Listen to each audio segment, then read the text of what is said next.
Hi everyone, welcome to the biology concept. आज के इस वीडियो में हम 30 एमसीक्यूज़ कवर करेंगे जो कि chapter cell the unit of life से लिया गया है।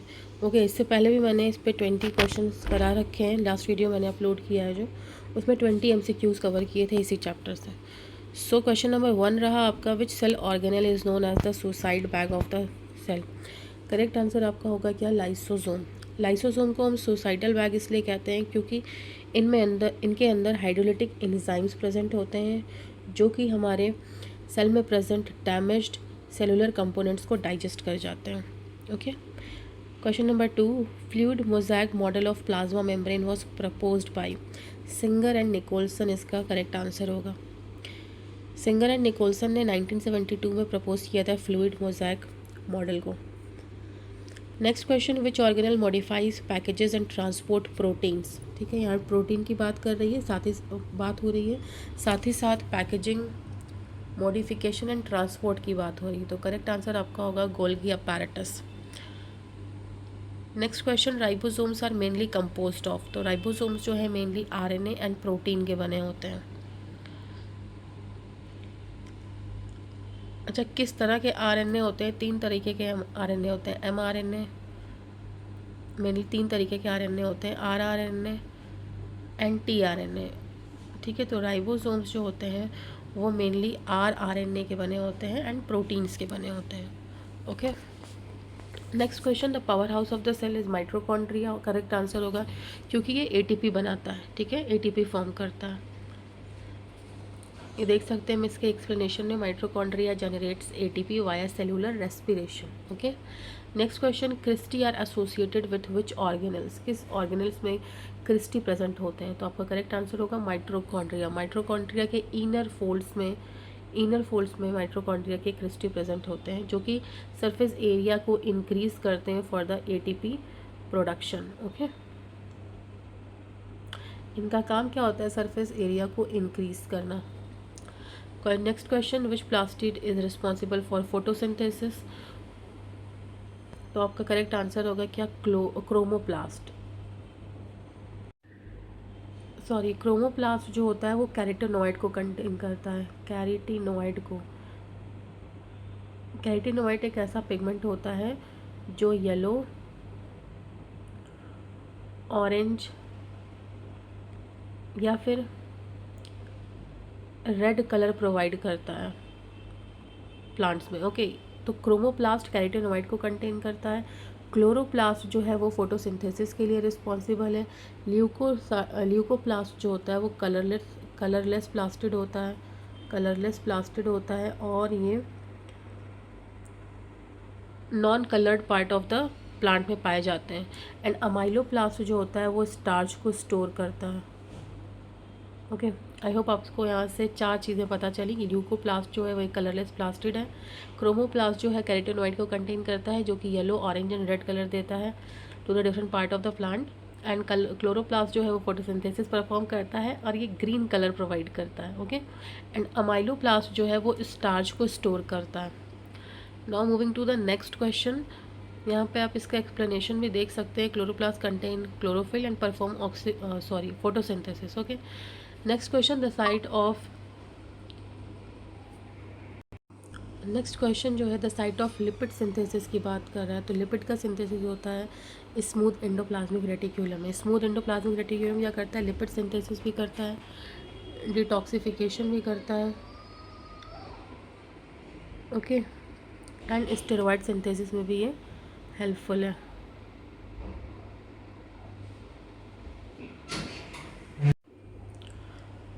गोल्गी बॉडीज़ क्या करते हैं कि transportation and packaging of and modification and packaging करते हैं प्रोटीन्स की। ओके, राइबोसोम जो है वो क्या करता है? प्रोटीन बनाता है।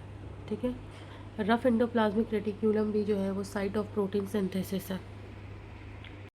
सो रफ एंडोप्लाज्मिक रेटिक्यूलम जो है वो साइट ऑफ प्रोटीन सिंथेसिस है।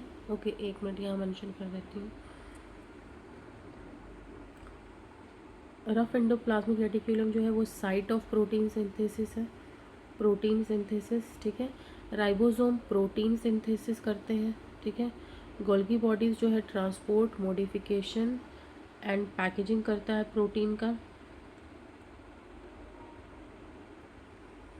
एंड स्मूथ एंडोप्लाज्मिक रेटिकुलम जो है लिपिड सिंथेसिस में इन्वॉल्व है, डिटॉक्सिफिकेशन भी करवाता है, एंड स्टेरॉइड्स भी बनाता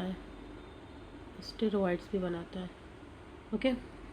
now moving to the next slide. यहाँ पे आप इसका एक्सप्लेनेशन देख सकते हैं स्मूथ एंडोप्लाज्मिक रेटिकुलम का, जो कि फिर बता रहा है आपको लिपिड एंड स्टेरॉइड सिंथेसिस।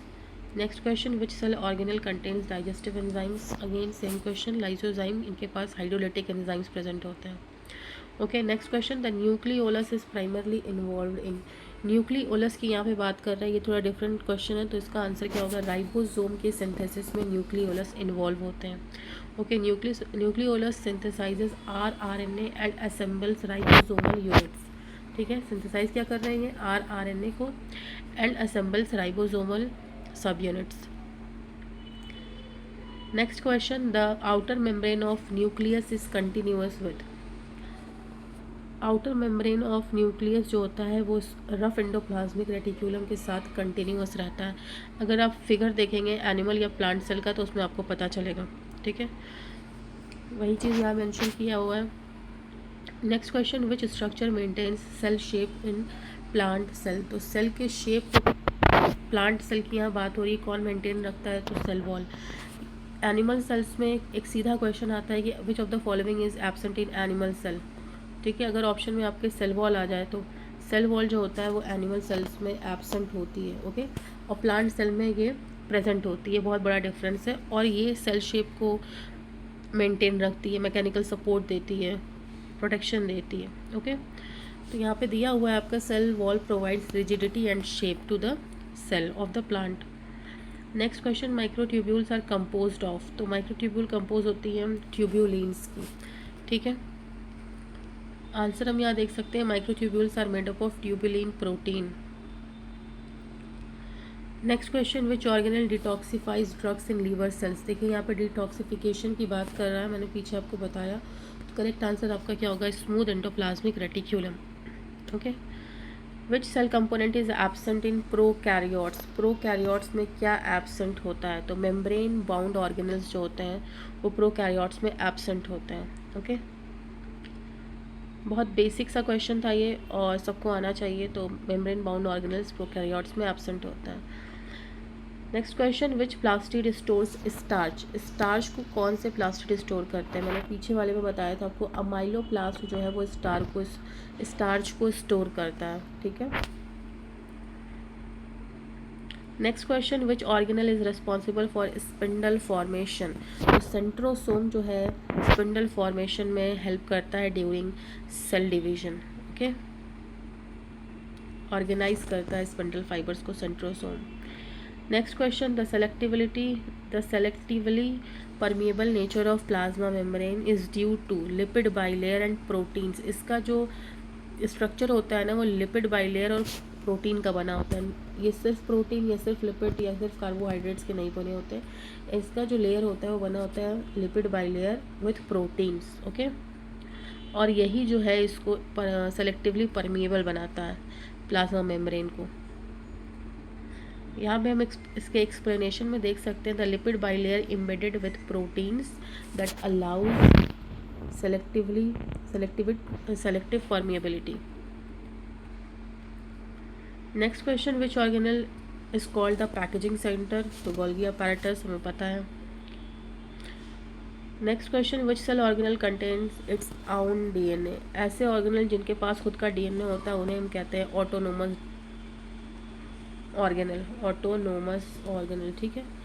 तो इसी क्वेश्चन को घुमा करके अगर ये लिख सकता था, विच सेल ऑर्गेनल इज ऑटोनोमस, तो भी आपको आंसर पता होना चाहिए। तो माइटोकॉन्ड्रिया के पास उसका खुद का DNA प्रेजेंट होता है, तो इसे हम कहते हैं ऑटोनोमस ऑर्गेनल, ओके।